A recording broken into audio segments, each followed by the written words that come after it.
কোরআন এবং হাদিসের যে শিক্ষা সিলেবাস,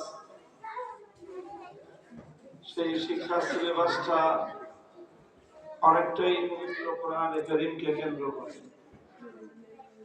আমরা প্রথমে শিক্ষার্থীদেরকে কোরআনে কারীমের রিডিং শিক্ষা দিই মক্তব বিভাগের মাধ্যমে, তারপরে কোরআনকে আমরা মুখস্থ করাই হিফজখানার মাধ্যমে।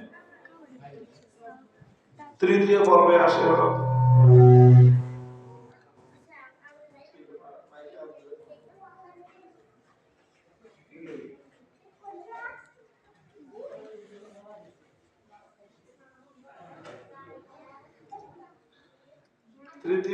আসে হলো যে আমাদের কোরআনে কারীমকে আরবি ভাষা জ্ঞানের সাহায্যে শিক্ষার্থীরা যেন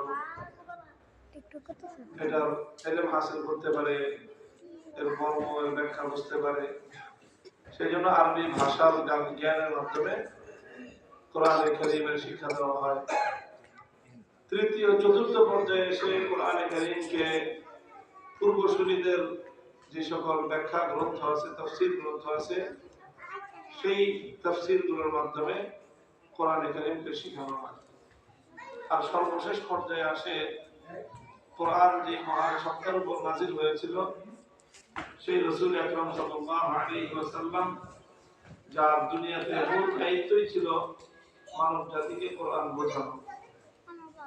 কোরআন বোঝানোর জন্যই তিনি আল্লাহর পক্ষ থেকে প্রেরিত হয়েছিলেন।